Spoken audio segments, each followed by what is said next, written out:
Hello everyone, good afternoon, good morning, good evening, depending on the time you're watching this video. My name is Faith and welcome to Everything Kids, where we'll be discussing everything as it affects the general well-being of our children. Please pardon my mood this afternoon, I'm a little bit under the weather. So as we all know, it's back to school season. Our kids will be going back to school. For some kids, they'll be resuming this coming week. For others, it will be the upper week. And I know a lot of parents have prepared new bags, new school uniforms, new books, and all of that, you know. But I just want us to take it a little bit further. In all our gettings, let's ensure that we also consider their health. Yes, we also make sure that they are in good and healthy conditions as they're going back to school. If it's been a while you've dewormed your children, I think this is the best time to do it now before they get back to school. If it's been a while you've dewormed them, I think in all of the preparations for getting back to school, you should include that. If it's been a while you've treated them for malaria, especially for children that have the AA genotype, I think we should just get them anti-malaria and just make sure that they get treated before they resume, before they go into the crowd. When they're in the midst of themselves, sometimes they pick one or two little infections from each other. Also, multivitamins, yes, we have to ensure that we boost their immune system this period as they're going to school. We have to give them, increase their multivitamin intakes, especially vitamin C. As we all know, vitamin C is also very good for preventing infections. So in all of our gettings, let's ensure that they are healthy. We take care of their health as they are going back to school. Then another thing I also want mothers to do, please ensure that we get them food warmers that are functioning. It's not about getting them beautiful coolers like we call it here. Please, let's get them food warmers that are functioning.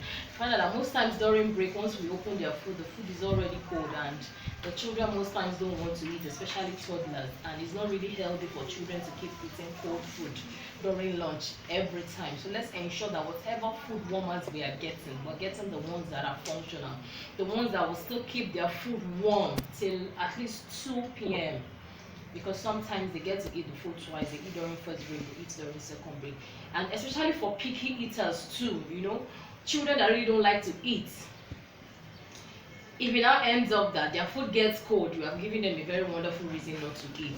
You understand? So let's ensure that we pay attention to their food warmers. Make sure we get them the one that is functioning. It doesn't necessarily have to be so expensive, but let's ensure we test it. You can take out, at least before they resume, you can take out time to test, put food and check.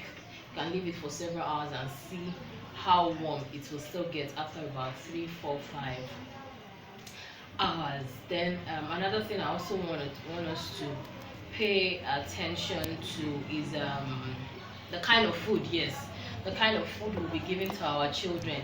Please, let's be intentional about the kind of food. Yes, I know the economy is difficult, the economy is getting harsh on a lot of parents, but nonetheless we still have to do our best as mothers to make sure that our children are getting the adequate nutrients, vitamins and minerals that they need. For some mothers that are okay, like I said, so for parents that love giving their kids noodles, spaghetti, bread, gala and all that, please let's take it a step further and make sure that we incorporate a lot of veggies into their food. We can get carrots, cabbage, green peas, and as many veggies as is available. And if you really cannot afford that much, you can do the local vegetables. You can incorporate pumpkin. It's ugu. It is readily available with the 100 naira. You can buy the ones you can cook for your children. Even if it's noodles you're going to give them, if it's spaghetti, whatever it is you're going to give them, please ensure that it is nutrient dense. Ensure that there are enough veggies in your food. Another thing we should consider, the rainy season is here, so let's ensure to keep our children warm.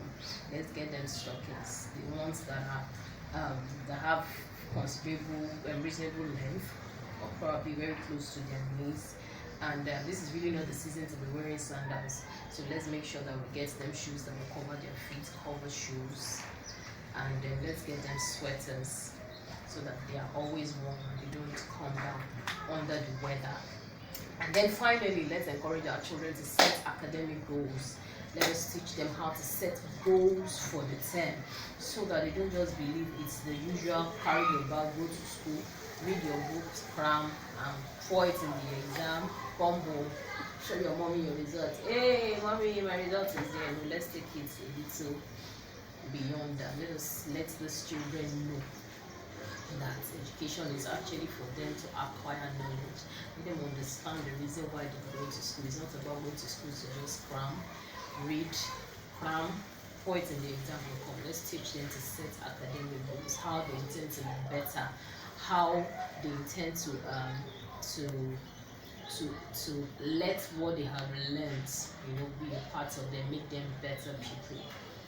So I hope these few tips will help one or two mothers out there in their preparations for their kids going back to school. So once again, I say happy resumption to our students and our pupils. Thank you so much.